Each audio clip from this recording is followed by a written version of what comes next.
ಕರ್ತನಲ್ಲಿ ಪ್ರೀತಿಯುಳ್ಳ ದೇವಜನರೇ, ನಮ್ಮನ್ನು ತನ್ನ ಅನ್ಯೋನ್ಯತೆಗೆ ಕರೆದಿರುವ ತಂದೆಯಾದ ದೇವರಿಗೆ, ನಮ್ಮ ಕರ್ತನೂ ಒಡೆಯನೂ ಆಗಿರುವ ಯೇಸು ಕ್ರಿಸ್ತನ ಅತಿಶಯವಾದ ನಾಮದಲ್ಲಿ ಸ್ತೋತ್ರ ಕೊಂಡಾಟಗಳನ್ನು ಸಲ್ಲಿಸುತ್ತಾ ಈ ದಿನದ ವಾಕ್ಯ ಧ್ಯಾನಕ್ಕೆ ನಿಮ್ಮೆಲ್ಲರನ್ನೂ ಪ್ರೀತಿಯಿಂದ ಸ್ವಾಗತಿಸುತ್ತೇನೆ.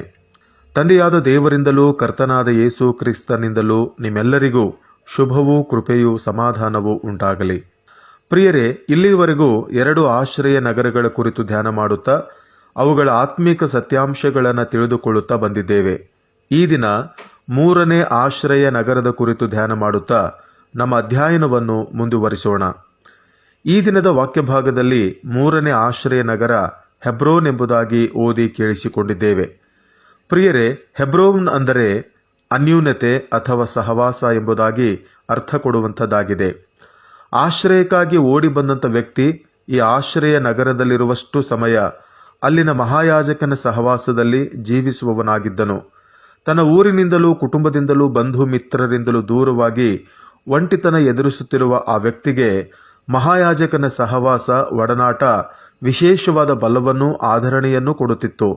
ಯಾವ ರೀತಿಯಾಗಿ ಆಶ್ರಯ ನಗರಕ್ಕೆ ಬಂದಂಥ ವ್ಯಕ್ತಿಗೆ ಮಹಾಯಾಜಕನ ಸಹವಾಸ ದೊರೆಯುತ್ತಿತ್ತೋ ಅದೇ ಪ್ರಕಾರವಾಗಿ ಈ ದಿನ ರಕ್ಷಣೆ ಹೊಂದಿರುವ ಪ್ರತಿಯೊಬ್ಬ ವಿಶ್ವಾಸಿ ತಂದೆಯಾದ ದೇವರ ಮತ್ತು ನಮ್ಮ ಕರ್ತನಾಗಿರುವ ಯೇಸು ಕ್ರಿಸ್ತನ ಅನ್ಯೂನ್ಯತೆಯನ್ನ ಹೊಂದಿದವನಾಗಿದ್ದಾನೆ. ಆದುದರಿಂದಲೇ 1 ಯೋಹಾನ 1ನೇ ಅಧ್ಯಾಯ 3ನೇ ವಚನದಲ್ಲಿ ನಮಗಿರುವ ಅನ್ಯೂನ್ಯತೆಯು ತಂದೆಯ ಸಂಗಡಲೂ ಆತನ ಮಗನಾದ ಯೇಸು ಕ್ರಿಸ್ತನ ಸಂಗಡಲೂ ಇರುವಂಥದ್ದು ಎಂಬುದಾಗಿ ಅಪೋಸ್ತಲನಾದ ಯೋಹಾನನು ತಿಳಿಸಿರುವನು. ಪ್ರಿಯರೇ, ಮಾನವರೆಲ್ಲರಿಗೂ ಮೂಲ ಪಿತೃಗಳಾಗಿರುವಂಥ ಆದಾಮ ಹವ್ವ ಏದೇನು ತೋಟದಲ್ಲಿ ಪ್ರತಿನಿತ್ಯ ದೇವರ ಸಹವಾಸವನ್ನ ಅನುಭವಿಸುತ್ತಾ ಆನಂದಿಸುತ್ತಿದ್ದರು. ಆದರೆ ಯಾವಾಗ ಅವರು ತಮ್ಮ ಅವಿಧೇಯತೆಯಿಂದ ದೇವರು ನಿಷೇಧಿಸಿದ ಮರದ ಹಣ್ಣನ್ನು ತಿಂದು ದೇವರ ಆಜ್ಞೆಯನ್ನು ಉಲ್ಲಂಘಿಸಿದರೋ ಆಗ ಅವರಿಗೆ ದೇವರ ಸಹವಾಸ ತಪ್ಪಿಹೋಯಿತು. ಅವರು ದೇವರ ಸನ್ನಿಧಿಯಿಂದ ದೂರ ತಳ್ಳಲ್ಪಟ್ಟರು. ಹೀಗೆ ದೇವರ ಸಾನ್ನಿಧ್ಯದಿಂದ ದೂರ ತಳ್ಳಲ್ಪಟ್ಟ ಮಾನವರು ಮತ್ತೆ ದೇವರ ಸಮೀಪಕ್ಕೆ ಬರುವುದಕ್ಕೋಸ್ಕರ ದೇವರೇ ಒಂದು ನಿಯಮವನ್ನು ನೇಮಿಸಿದನು. ಅದಾವುದೆಂದರೆ, ದೇವರಿಂದ ದೂರವಾದ ವ್ಯಕ್ತಿ ಮತ್ತೆ ದೇವರ ಸಾನ್ನಿಧ್ಯವನ್ನು ಬಯಸುವುದಾದರೆ ಆ ವ್ಯಕ್ತಿ ತನ್ನ ಪಾಪಕ್ಕಾಗಿ ದೇವರಿಗೆ ಪ್ರಾಯಶ್ಚಿತ ಯಜ್ಞವನ್ನ ಅರ್ಪಿಸುವುದರ ಮುಖಾಂತರ ಮತ್ತೆ ದೇವರೊಂದಿಗೆ ಉತ್ತಮವಾದ ಸಹವಾಸವನ್ನ ಹೊಂದಲು ಸಾಧ್ಯವಾಗುತ್ತಿತ್ತು.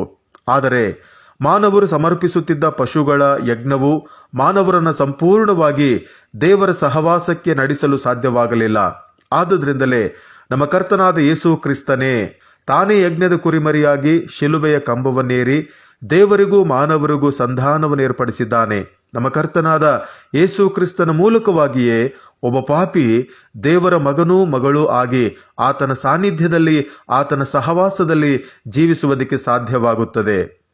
ಪ್ರಿಯರೇ, ಈ ದಿನ ಈ ವಾಕ್ಯವನ್ನು ಕೇಳಿಸಿಕೊಳ್ಳುತ್ತಿರುವ ನಿಮ್ಮಲ್ಲಿ ಅನೇಕರು ದೇವರ ಸಹವಾಸವಿಲ್ಲದೆ ಒಂಟಿತನದಲ್ಲಿ, ನಿರಾಶೆಯಲ್ಲಿ, ಹೋರಾಟದಲ್ಲಿ ಜೀವಿಸುತ್ತಾ ಇರುವುದಾದರೆ ನಿಮಗಾಗಿಯೇ ನನ್ನ ಕರ್ತನಾದ ಯೇಸು ಕ್ರಿಸ್ತನು ನಿಮ್ಮ ಹೃದಯವೆಂಬ ಬಾಗಿಲಲ್ಲಿ ನಿಂತುಕೊಂಡು ತಟ್ಟುತ್ತಾ ಇದ್ದಾನೆ. ಒಂದು ವೇಳೆ ನಿನ್ನ ಹೃದಯದ ಬಾಗಿಲನ್ನು ತೆರೆದು ಯೇಸು ಕ್ರಿಸ್ತನನ್ನು ನಿನ್ನ ಒಡೆಯನನ್ನಾಗಿ ರಕ್ಷಕನನ್ನಾಗಿ ಅಂಗೀಕರಿಸುವುದಾದರೆ ಆತನು ಇಂದೇ ನಿನ್ನ ಜೀವಿತದಲ್ಲಿ ಪ್ರವೇಶಿಸಿ ಆತನ ಮಧುರವಾದ ಸಹವಾಸವನ್ನು ನೀನು ಅನುಭವಿಸುವಂತೆ ಮಾಡುತ್ತಾನೆ.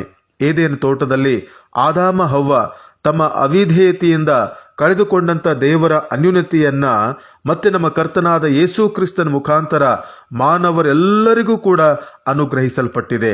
ಆದುದರಿಂದ ನಾವು ನಮ್ಮ ಹೃದಯಗಳಲ್ಲಿ ಕ್ರಿಸ್ತನನ್ನು ಸ್ವೀಕರಿಸಿಕೊಂಡು ಆತನ ಅನ್ಯೂನ್ಯತೆಯಲ್ಲಿ ಆನಂದದ ಆಶೀರ್ವಾದದ ಜೀವಿತವನ್ನ ಜೀವಿಸುವುದಕ್ಕೆ ದೇವರು ನಮ್ಮೆಲ್ಲರಿಗೂ ಸಹಾಯ ಮಾಡಲಿ. ಪ್ರಾರ್ಥನೆ ಮಾಡೋಣ. ಪ್ರೀತಿಯುಳ್ಳ ಪರಲೋಕದ ತಂದೆಯಾದ ದೇವರೇ, ನಿನ್ನ ಅತಿ ಪವಿತ್ರವಾದ ನಾಮಕ್ಕೆ ಸ್ತೋತ್ರ ಕೊಂಡಾಟಗಳನ್ನು ಸಲ್ಲಿಸುತ್ತೇವೆ. ನಿನ್ನ ಮಗನೂ ನಮ್ಮ ರಕ್ಷಕನೂ ಆಗಿರುವ ಯೇಸು ಕ್ರಿಸ್ತನ ಮುಖಾಂತರ ನಿನ್ನ ಅನ್ಯೂನ್ಯತೆಗೆ ನಮ್ಮನ್ನು ಕರೆದದಕ್ಕಾಗಿ ನಿನಗೆ ಸ್ತೋತ್ರ. ಹೌದು ಸ್ವಾಮಿ, ಈ ದಿನ ಈ ವಾಕ್ಯಗಳನ್ನು ಕೇಳಿಸಿಕೊಳ್ತಿರುವಂಥ ಪ್ರಿಯರಲ್ಲಿ ನಿನ್ನ ಅನ್ಯೂನ್ಯತೆಯನ್ನು ಹೊಂದದೆ ಲೋಕದ ಸಂಗತಿಗಳೆಲ್ಲ ಮುಳುಗಿ ಪಾಪದ ಜೀವಿತವನ್ನು ಜೀವಿಸುತ್ತಿರುವಂಥ ಪ್ರತಿಯೊಬ್ಬ ವ್ಯಕ್ತಿಯನ್ನ ಈ ಸಂದರ್ಭದಲ್ಲಿ ನಾವು ನೆನಪಿಗೆ ತಂದುಕೊಳ್ಳುತ್ತೇವೆ. ಕರ್ತನೇ, ನಿನ್ನ ಆತ್ಮನ ಮೂಲಕವಾಗಿ ಅವರಿಗೆ ಕೊಡುವಂಥ ಎಚ್ಚರಿಕೆಯನ್ನು ಗ್ರಹಿಸಿಕೊಂಡವರಾಗಿ ತಮ್ಮ ಹೃದಯದ ಬಾಗಿಲುಗಳನ್ನು ತೆರೆದು ತಮ್ಮ ಪಾಪಗಳಿಗಾಗಿ ಪಶ್ಚಾತ್ತಾಪಪಟ್ಟು ನಿನ್ನನ್ನು ರಕ್ಷಕನನ್ನಾಗಿ ಅಂಗೀಕಾರ ಮಾಡಿಕೊಂಡು ತಮ್ಮ ಜೀವಿತದಲ್ಲಿ ನಿನ್ನನ್ನು ಆಮಂತ್ರಿಸಿ ನಿನ್ನ ಅನ್ಯೂನ್ಯತೆಯನ್ನು, ನಿನ್ನ ಸಹವಾಸವನ್ನ ಹೊಂದಿಕೊಳ್ಳುವಂತ ಕೃಪೆಗೆ ನಡೆಸು ಎಂಬುದಾಗಿ ಪ್ರಾರ್ಥಿಸುವಂತವರಾಗಿದ್ದೇವೆ. ಆ ದಿನ ಆಶ್ರಯ ನಗರದಲ್ಲಿ ಮಹಾಯಾಜಕನ ಅನ್ಯೂನ್ಯತೆಯನ್ನ, ಸಹವಾಸವನ್ನ ಹೊಂದುತ್ತಿದ್ದಂತ ಆ ವ್ಯಕ್ತಿಯ ಹಾಗೆ ನಾವು ಕೂಡ ಈ ಲೋಕದ ಯಾತ್ರೆಯಲ್ಲಿ ನಿನ್ನ ಅನ್ಯೂನ್ಯತೆಯಲ್ಲಿ ಬಲ ಹೊಂದುತ್ತಾ ಆನಂದಿಸುತ್ತಾ ಜೀವಿಸುವಂತ ಕೃಪೆಗೆ ನಡೆಸು. ಈ ದಿನದ ನಮ್ಮ ಸೇವೆಯನ್ನ, ನಮ್ಮ ಎಲ್ಲ ಕೆಲಸ ಕಾರ್ಯಗಳನ್ನ, ನಮ್ಮ ಉದ್ದೇಶ ಆಲೋಚನೆಗಳನ್ನ ಆಶೀರ್ವದಿಸು. ಯೇಸುವಿನ ನಾಮದಲ್ಲಿ ಬೇಡಿದ್ದೇವೆ ಕರ್ತನೇ, ಆಮೇನ್.